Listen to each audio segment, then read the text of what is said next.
Subalit kami ay lubos na nababahala. Matapos naming matanggap at mabasa ang desisyon ng Korte Suprema, naninindigan ng Kamara na ang proseso ng impeachment ay naaayon at sumunod sa konstitusyon. And whether it was circulated to all the members of the House of Representatives. O, kasi ako, hindi man lang ako nabigyan ito eh. Maring hindi aminin ng Korte Suprema, pero malay ko, tao din yung mga yun. Pwede rin silang medyo masaktan dito. Siyempre yun, nakaka-offend naman talaga yun. I-repair mo kay ganito. Tapos ilagay mo sa order of business. Tapos dalhin mo sa Committee on Justice. Lahat ng ito hindi mo ginawa. Pagkatapos sasabihin mo, they are not covered by specific constitutional provisions. Ito pa, 3 steps lamang nilagay nila sa rules on impeachment ng House of Representatives. Immediately i-repair mo kay Speaker. Danagan Balita News Update. Danagan Balita. Alright, welcome back. Magandang buhay. Nagbabalik ko tayo dito sa ating munting bahay, Danagan Balita Reaction Video News Update. Ngayon po ay pag-uusapan ho natin mga kabitan itong mga nagdaang araw na mga pangyayari ho sa ating lipunan, kung saan po ay nagpalabas ho ng unanimous decision ang Korte Suprema, kung saan pabor ho na pinapabasura ang impeachment ni VP Sara Duterte dahil nga po mga kabitaan, ito ay ayon pa ay unconstitutional na hindi ho sumunod sa tamang proseso. Kumbaga po mga kabitaan, ay parang sinurkat ho nila para mas mabilis at para ma-impeach ho sa Kamara itong si VP Sara Duterte. So bago natin tatalakayin ho yan mga kabitaan, itong Kamara ay gusto kong umapila. Parang hindi nata katanggap-tanggap itong naging resulta ho ng desisyon ng Korte Suprema. Kaya sila po ay nagbabalak na mag-request ho ng motion for reconsideration, yung MR na tinatawag. So napakakapal ng mukha ng mga hinampak na mga animal na ito mga kabitaan. Pero masasabi ho natin dito, talagang sila po ay takot na ngayon sa naging desisyon ng Korte Suprema.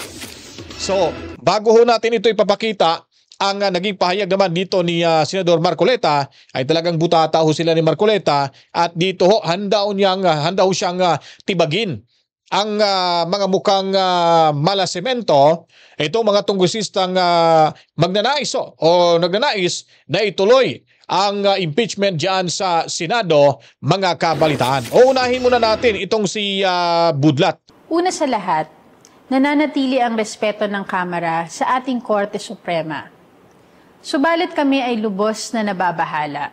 Matapos naming matanggap at mabasa ang desisyon ng Korte Suprema kung saan pinawalang bisa ang impeachment complaint na isinampa noong 5 ng Pebrero 2025 laban kay Vice President Sara Duterte. Ang Kamara, matapos ang masusing pag-aaral, ay maghahain ng motion for reconsideration dahil ang desisyon na nagsasabing ang articles of impeachment ay ipinadala sa Senado ay barred or unconstitutional, ay nakaangkla sa mga factual premises o findings na mali at salungat sa opisyal na record ng Kamara. Naninindigan ng Kamara na ang proseso ng impeachment ay naaayon at sumunod sa konstitusyon at jurisprudence gaya ng desisyon sa Francisco at Gutierrez. Sa madaling salita, ginawa ng Kamara ang lahat upang sundan ang mga alituntunin at prinsipyo ng ating saligang batas at ng mga naunang pasya ng Korte Suprema. Kaya't kami lubos na nababahala sa tila bagong mga requisites na ipinataw sa nasabing desisyon. Okay. So tingnan niyo pong mukha nito ni Budlat mga kabalitaan. May palungkot-lungkot pa eh. Akala mo nagkaroon ho ng lamay sa kanilang pamilya. Parang may lamay yung mukha nito mga kabalitaan. Talagang nagkakaroon sila ng lamay dyan sa Kamara. Dahil nga po mga kabaitan ay wala na, inatsipwera na nga ng SC. Dininig yung kanilang panalangin kasi nga nung mga nakaraang buwan ay last year yun ay nagkaroon sila ng misa ho at binindisyonan yung mga papel kuno na mga dokumento para ho sa impeachment ni Sara Duterte. So, hindi ho nila naisip na pag mabindisyonan, pag nagkaroon ho ng misa patungkol dyan, parang inilibing niya na ho itong mga dokumentong ito. So, talagang nagkakatotoo. Inilibing na yung mga dokumento, mga kabaltaan ng Korte Suprema. At ito pong sinasabi niyang sila ay mag-aapila ho. Hindi ho sa totoo lang po, hindi naman po ang impeachment yung problema eh. At kung tutuusin ho, at pag-iisipan ho natin, yung sinasabi ho ng Korte Suprema ay yung proseso ang hindi ho tama. Walang problema, hindi issue po yung pag-file ng impeachment case. Kaso yung proseso ang pinag-uusapan ho dito sa Korte Suprema. At ayon pa sa kanila ay sinusunod daw nila ang tamang proseso. Hindi man lang mga kabaitan gumalaw o sadyang inupuan mga kabaitan dahil nga po sa dami nila dyan, siguro dahil sa katangahan nila, ay hindi ho nila ito napag-isipan. Or biglang nawala sa kanilang isipan na meron palang alituntunin na susundan, hindi lang basta-basta mag-file ho na hindi dadaan sa Committee on Justice mga kabalitaan. Pag nag-file ho sila ng Motion for Reconsideration or MR, baka bigla na lang lalo masasaktan yan sila dyan mga kabalitaan. Baka bigla na lang sasabihin ng Supreme Court na the motion is hereby denied. Mas lalong magluluksa at mas lalong manginginit itong si Laila de Limaw at itong si Hontivirus mga kabalitaan. Yun ho ang problema dyan sa kanila. Sa dami-rami ho nila, puro para mga tanga mga kabalitaan itong mga tonglisista dyan. One of the central facts in the Supreme Court decision is the claim that the February 5 impeachment complaint was transmitted to the Senate without a plenary vote. This is categorically false.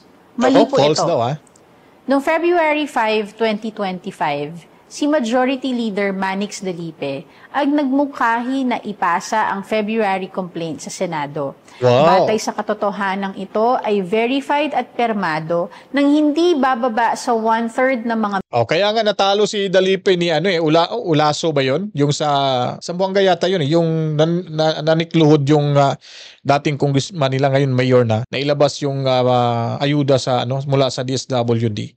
So ngayon natalo ito si Dalipe. Tinalo siya. Yung magkapatid na Dalipe ay natalo ho mga kabaitan diyan sa Zamboanga City dahil sila ay mga tanga rin. Hindi nila alam yung kanilang mga pinagagawa. Baluarte ho yan sa mga Duterte dyan sa basta Mindanao ay majority ho. Duterte supporters ho talaga yan. So iniisip lang kasi nila yung pera. Pera mula sa ayuda para ho sila ay makakulingbat, makadikwat mga kabitaan.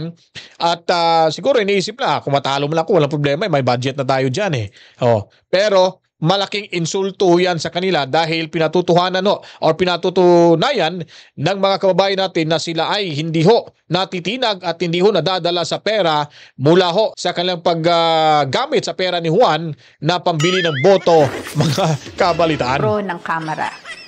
Ang mosyong ito ay inaprubahan sa plenaryo at agad rin bumuo ang Kamara ng Panel of Public Prosecutors. Makikita po ito sa House Journal number 36 at detalyado rin sa opisyal na record of the House of Representatives. Ang transmittal sa Senado ay hindi unilateral o ministerial. It was a clear result of plenary action. The court also claimed that the House failed to act on the first 3 impeachment complaints filed in December 2024. This too is inaccurate. Sa parehong araw na inaksyonan ang February complaint, bumoto rin ang Kamara sa plenaryo na i-archive ang 3 impeachment complaints na inihain noong December. Ginawa ito ilang oras bago mag-adjourn ng session dahil nakumpirma na ang February complaint ay permado at verified ng 1/3 ng mga miyembro ng Kamara. Ayon sa konstitusyon, ito ay itinuturing ng Articles of Impeachment at obligadong ipadala sa Senado para sa paglilitis. Gayunman, sinabi ng Korte na hindi raw Okay, ang tanong dyan kung kailan ba nila ipinadala ito sa Senado. Diba? Pinadala sa Senado ay last minute na nung sila ay mag-adjourn at itong pa-adjourn na rin yung Senado mga kabaitan. So bawat article of impeachment napakakapal ho nun mga kabaitan. Hindi lang isang papel ho yan. Ilan ba yung article of impeachment meron doon? Napakadami nun. So sabi ni Marcoleta, hindi mababasa yan kahit sa 30 minutes, hindi makukuha yan mga kabaitan. Sobrang kapal ho nun. Tapos nung araw na yun, pinirmahan na agad nila. Sa kanila, ipinadala ho doon sa Senado. Napakalaking sinungaling rin tong budlat na ito mga kabaitan. kumilos ang Kamara sa 3 reklamo dahil nag-adjourn na ito, na para bang pinabayaan ang mga ito nang walang aksyon o konsiderasyon. Ano bang tawag mo doon? Yung 3 hindi nyo inaktuhan. Iba, inupuan nyo lang yon?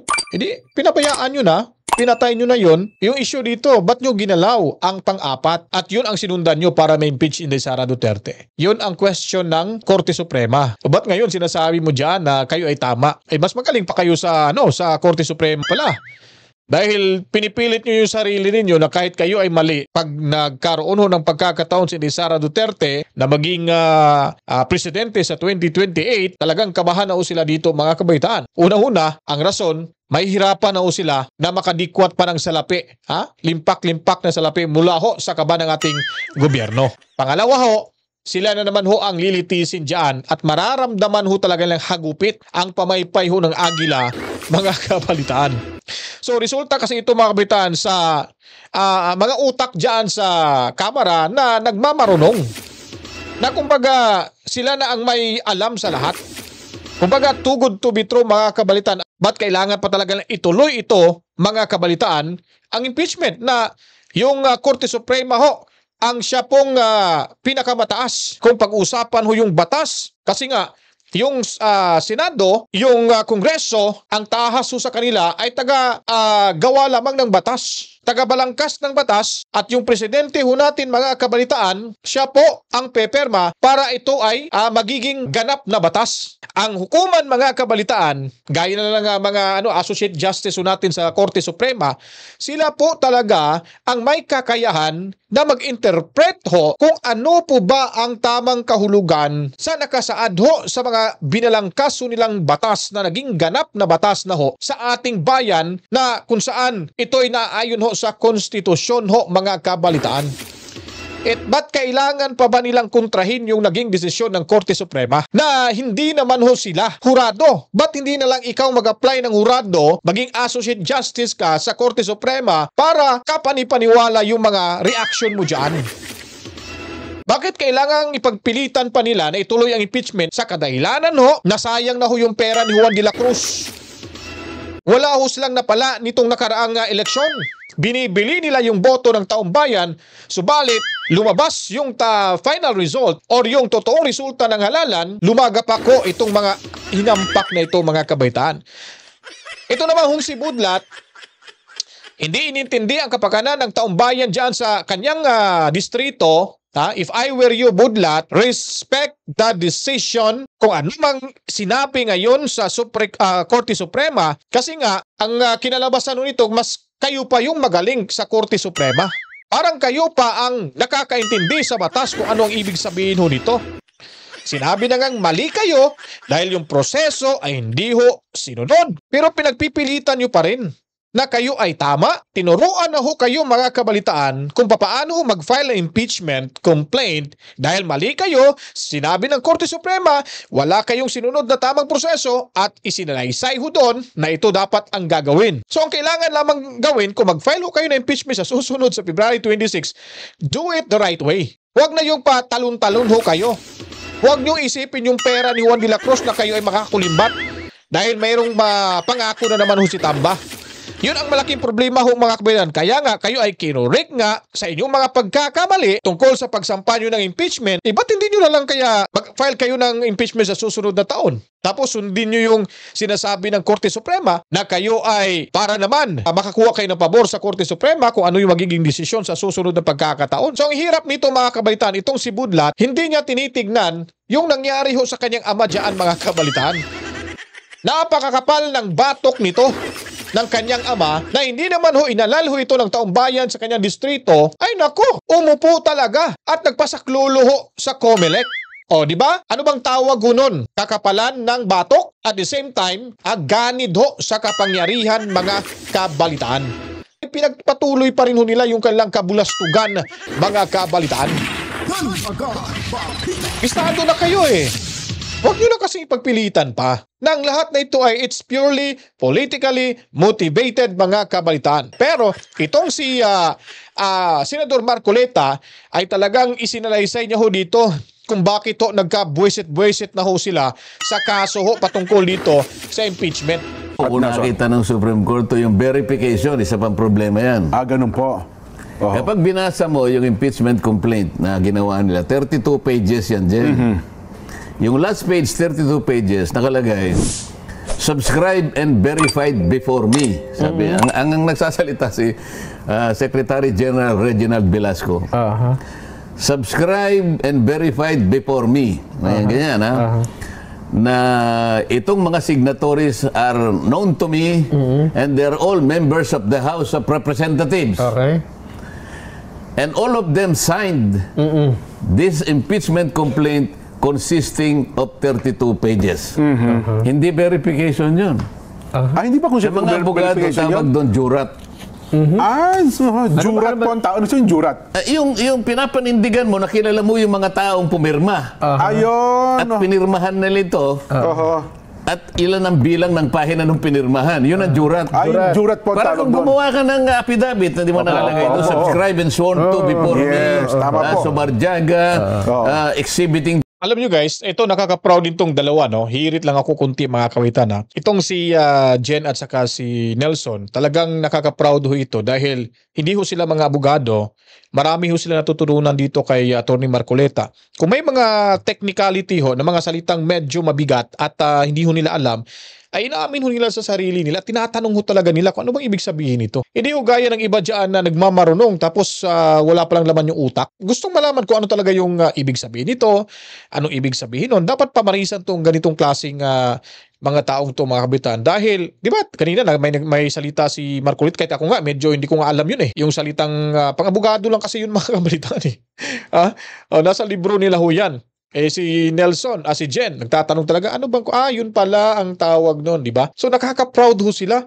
Kasi hanggang ngayon, kahit sila ay medyo mataas na ho yung posisyon nila dyan, news anchor ho sila, pero handa pa rin silang matuto mula ho sa ibang tao, gaya ni Marcoleta, ni Senador Marcoleta, para madagdagan ho yung kanilang kaalaman. Hindi gaya ho dyan sa Kongreso na nagmamarunong na tama ang lahat ng ginagawa nila, pero mangmang pala sa batas mga kabaitan. At napakakapal talaga yung mga batok nila mga kabalitan. To me, his ID number, blah, blah, blah. David, Jurat. Ano ba dapat? Abay, na kailangan verification eh. Verified complaint yun eh. Ito na naman nasa section 14, kung di ako nagkakamali, ng House Impeachment Rules. Yung mismong verification, kukopyahin mo na lang. Akalain mong nakalimutan. Nakalagay ito yung verification eh. Opo. Pagkaraniwan ganito yung kanyang termino. We cause the preparation of this complaint. All of them, 215. We cause the preparation of this complaint and we attest to the truthfulness of all the allegations based on our personal knowledge, including our appreciation of the documents appended hereto. Yun ang verification. Naglagay pa nga ng isang section dun sa na kapag sinabi mong hindi personal knowledge, nakalagay doon, kapag yung kapayan, sabi niya gano'n, I attest to the veracity of the allegations based on my personal belief. Mali yun, hindi tatanggapin. It is as if, sabi niya, it is a mere scrap of paper. Ganun pala. Basura pala kung yun. yung naglagay ka na nga ng personal belief, hindi pa tatanggapin eh. Lalo na yung wala. Lalo na yung wala, hindi mo kinopya. Nako.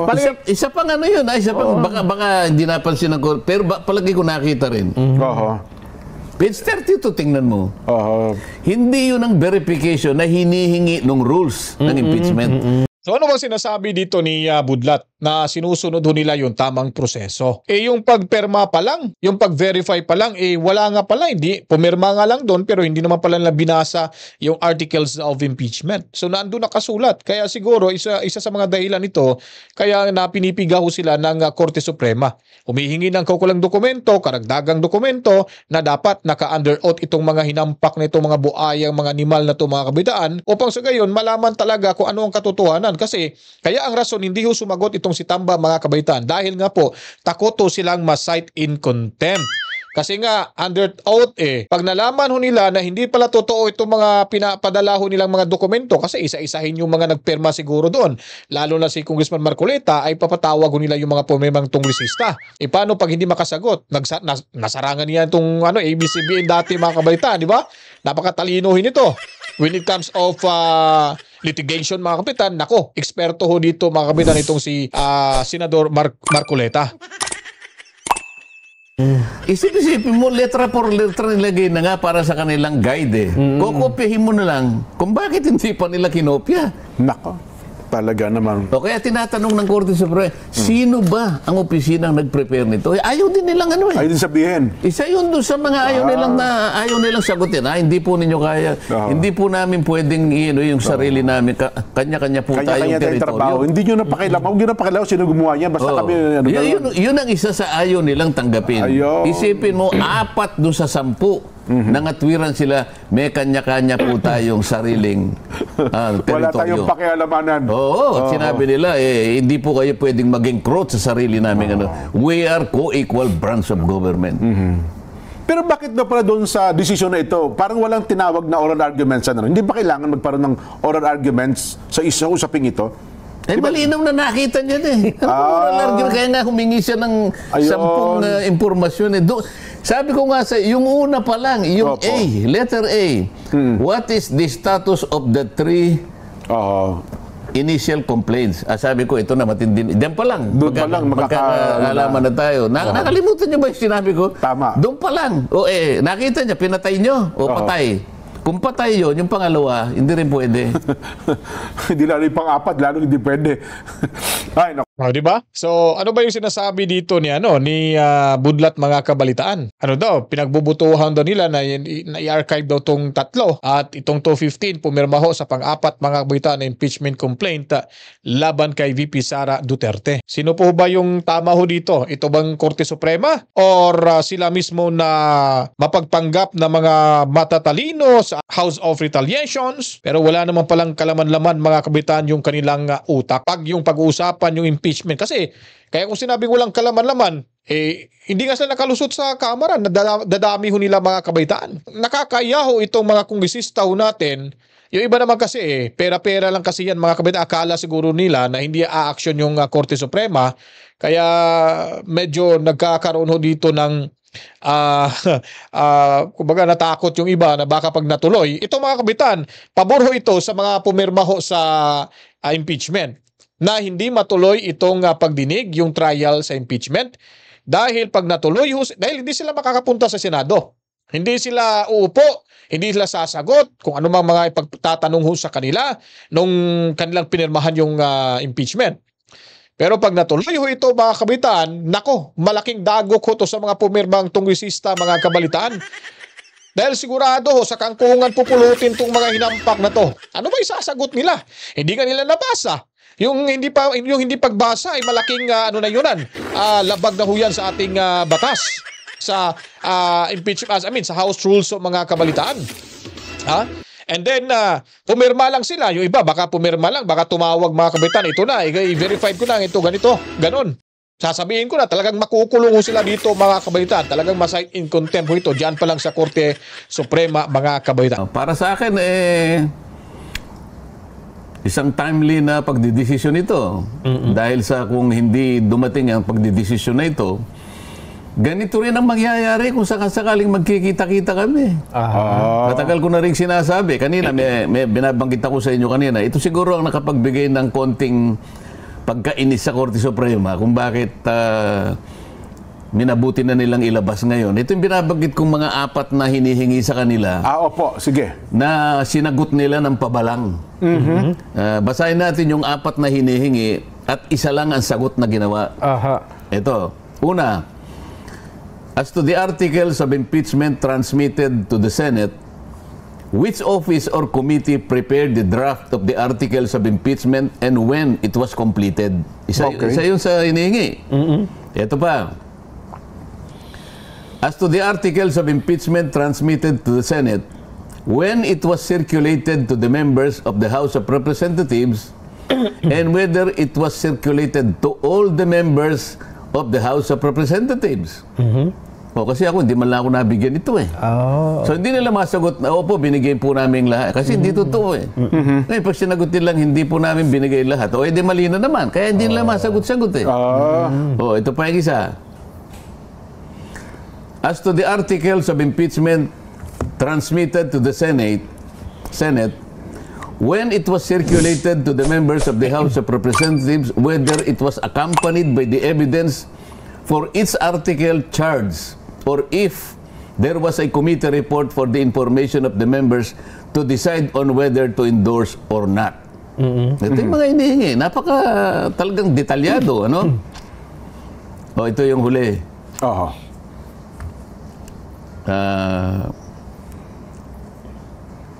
As to the articles of impeachment transmitted to the Senate, whether each of the members of the House of Representatives had time to peruse. Yun. Ito yung makilatis man lang.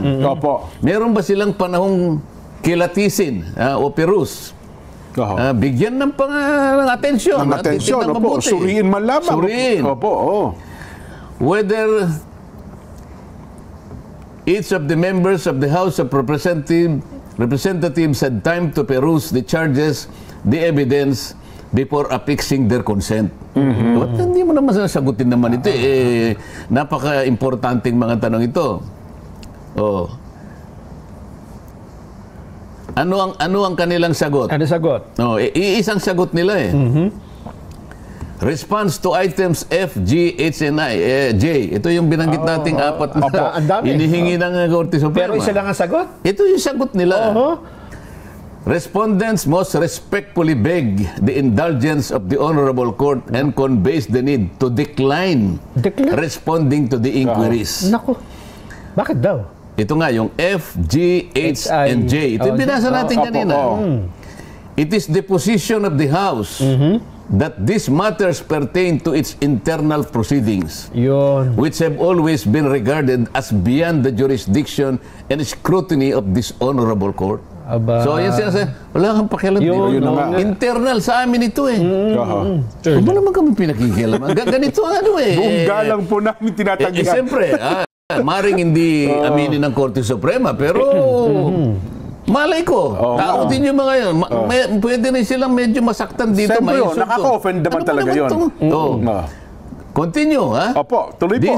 This is especially because the matters referred to the preparation, circulation, and perusal of the impeachment complaint as well as its attachments are not governed by any specific constitutional provision or House rule.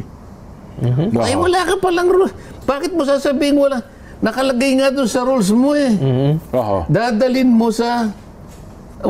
i-repair mo kay ganito. Tapos ilagay mo sa order of business. Tapos dalhin mo sa Committee on Justice. Lahat ng ito hindi mo ginawa. Pagkatapos sasabihin mo, they are not covered by specific constitutional provisions. Ito pa. So sinungaling talaga tong si Budlat na ginawa nila lahat daw. Ayon pa kay Senador Marcoleta wala nga silang mabasa at makita doon. Kaya nga dinismiss ng Korte Suprema This restraint, itong pagpipigil.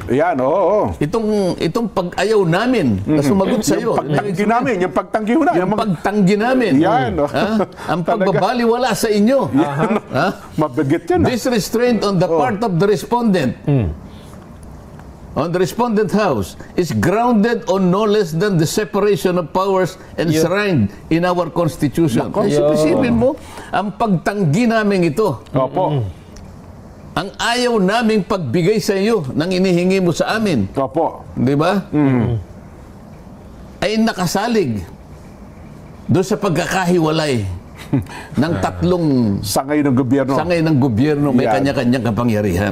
Isipin mong susumbatan mo pa pagsasabihan mo pa Being a co-equal branch. Ayan pareho lang naman tayo walang pag-uungusan pantay-pantay tayo bakit ka na parang nakikilaman mo kami. Lang kita pinangihimasukan mo itong hindi mo dapat panghimasukan. Parang ganun ang dating. The Congress is entitled to respect with regard to those matters which are within its exclusive jurisdiction. Igalang mo naman kami. Exclusive, ba? Igalang mo naman kami. O ito, nag-cite pa ng jurisprudence yan. In the case of Santiago versus Gingona, this honorable court declared. Ayan. Yun. Ito naman sinabi. Okay. Ang haba. Haba. Basahin pa natin ito. Ano lang, Yun na lang. Sige. Oh. Ito yung binabanggit niya, kinuha niya doon sa ano. The principle of separation of powers ordains that each of the three great branches of government has exclusive cognizance of and is supreme in matters falling within its own constitutionally allocated sphere. So, pinipilit niya sabihin, kanya-kanyang mundo. kanya-kanya tayong teritoryo rito. No. Constitutional respect and a becoming regard for the sovereign acts of a co-equal branch prevents this court from prying into the internal workings of the Senate. So, wag kang bigla na lang manghihimasok. Ito itong pinag-uusapan yung sa Senado naman ito, no? Kaya lang, ito kinod niya, where no provision of the Constitution or the laws or even the rules of the Senate is clearly shown to have been violated. Hindi nga kabaligtaran eh. Ito pinalilitaw natin sa Senate itong case na to, pero kapag ibinaling natin sa House of Representatives, pupwede lang ito kanya where no rules have been violated. Hindi nga eh. Kanina na at matagal na natin pinag-uusapan, 3 steps lamang nilagay nila sa rules on impeachment ng House of Representatives, immediately i-repair mo kay Speaker. Yung dalawang magkasunod na yon, pagka-repair, i-include mo sa order of business, constitutional na yon. Kinopya yun, verbatim sa Constitution eh. Pagkatapos ng 3 days, ay kinakailangan mo nang i-repair sa Committee on Justice. Ito'y constitutional requirement. Sabi ko nga, itong 3 steps na to, these are not baby steps. These are constitutional steps. Kinuha pa nga, kinopya pa nga ng House of Representatives para panindigan na constitutional ito eh. Bakit binaliwala mo? Sa mga tweet, huwag mong gagamitin ito sapagkat ikaw mismo, ikaw ang lumabag eh. Di ba? So sabi niya, sabi sa isang doktrina sa batas, he who comes to equity must come with clean hands. Bago mo sabihin na nakikialam kami, tingnan mo muna yun. Ikaw nga ang unang nagkamali, kaya nga tinutuwid ka namin eh. Isip-isipin mo, sabihin mo ito sa Korte Suprema. Kaya pala unanimous. Pagkatapos, alam mo kung sino yung... Nung sa verification, yung sinasabi ko sa'yo, kasi nung ito'y kunin ng Korte Suprema sa kanila, itong kung maalala nyo, 10 impormasyon ito. You have to reply to us, sabi niya, under oath. Sumagot kayo. Kaya sumagot ang Solicitor General, siya yung kanilang legal counsel. Nagtataka naman ako, bakit hindi si Speaker Martin ang nag-verify? Bakit si Reginald Velasco, yung Secretary General po ng House? Ang katwiran nila, nilagay nila rito kasi daw, lahat ng opisyal ng Senado ay nababakante na. Ang lamang doon, ang permanent is the Secretary General. Yun ang ginamit nilang dahilan. Kaya ang pinag-verify, pinapirma doon, ang nagsasalita doon sa verification, sabi ni Secretary General Reggie Velasco, I caused the preparation of this complaint, of this answer, compliance. Paano mo sasabihin yun? Alam mo ba lahat itong kamukha nitong Surgeon, wag mo sasagutin yung 4 na yan. Ikaw ba nagturo para sabihin mo sa kanya na naniwala ka naman kay... Kung totoong yun ang sinadjust. Kung totoong yun ang sinadjust ni Secretary Secretary Velasco, bakit ka naman naniwala? Dapat sana si Speaker Martin, kahit na wala sila ngayon, sila naman ang parte ng 19th Congress na gumawa ng lahat ng ito eh. Ibig ko sabihin, siya dapat ang nag-verify nito, hindi si Secretary General Reginald Velasco. So yun pala, dapat ano. Ang dami. Pero itong mga sumagot na ito, yung bagong soldier na ba ito? Yung soldier Berberabe na. sila na. Okay. Kaya unang-una, sablay na eh. Oo nga po. Sayang, palagay ko napilitan lang siya. Kasi pinagbatayan lang Kung alam naman mo nila. kung si ano siguro, kung hindi inalis si Sergeant Guevara, nasasabihin niya eh, hindi ko po kayang tulungan sa Hindi ko po sa kayang panig na yan. Opo. This is one of those things that as the lawyer of the people, yan po ay isa sa mga hindi ko pwedeng tindigan. Di ba nauna na nga tumanggi si Soldier Guevara? Hindi, kaya Doon sa naman ICC. yun, Opo. kaya naman niyang sabihin niyo kapag ang isa sa kasi sa sitwasyon, pag hindi ko masikmura, paglabag sa kalooban ko, hindi ko gagawin. Maliwanag kasi. Mabigat yun. Isipin mo, gagawa ka ng 4 na impeachment complaint. Pagkatapos, ituturing mong patay yung 3, kaya lang naman namatay, paano itinago mo ng 20 days? Opo. Dapat sana inilagak mo sa opisina ng Secretary, ng Committee on Justice. Committee on Justice. Nung mapatay mo na, tsaka ka nag-file uli. Dalawa yun eh. Sen, ito pa yung part ng decision, no? Kasi lumabas pa yung ibang part, eh. The decision written by Senior Associate Justice Marvic MBF Leonen. Ano ba? Siya sumulat. Nakita mo na, si siya pa pala po na siya. Justice Leonen pa naman eh. Ruled that all legal issues involving impeachment proceedings are subject to judicial review, considering the nature of the offices and the institutions that are subject to impeachment, its effect on the independence of constitutional departments and organs, and its nature as a constitutional process. The impeachment process is primarily a legal and constitutional procedure, but with political characteristics. It may be sui generis, but it is not a purely political proceedings. This means that the Bill of Rights, especially the due process clause and the right to speedy disposition of cases, applies to the entire impeachment process. Ayan po ang Tama isa sa naman part. yun eh. Tama naman yun. Political in nature siya. Yes. Nakalagay naman sa Constitution, exclusive power to initiate. Ito yung House of Representatives. The sole power to try is the Senate. Kaya lang, bago mo dalhin yung pagkain, sabi ko sa'yo, dapat naman, yung sinaing naman, hindi naman hilaw. Yun ang tiningnan ng Korte Suprema eh. Paano mo pakakain yan, hilaw na hilaw? Paano mo ipakakain sa kanila, panis naman? Yun ang babantayan ng Korte Suprema. Yung panig na yun, yung aspeto na yun, paano mo tinransmit? Nung matransmit ba, lahat ng mga bagay-bagay kinonsider mo ba? Tinignan lahat ng Korte Suprema, lahat ng kaparaanan. Mabilisan talaga, may kabagalan pero mabilisan. Tama. Idagdag ko pa. Isipin mo. Pero pa, tama. Alright, so hanggang dito na lang ho tayo mga kabataan. Napakalinaw ho ng pagpapaliwanag ni Senador Marcoleta mga kabataan. Kaysa sa pagpapaliwanag ho, itong si Budlat mga kabataan, Princess Punsalan, Princess Abante mga kabalitaan.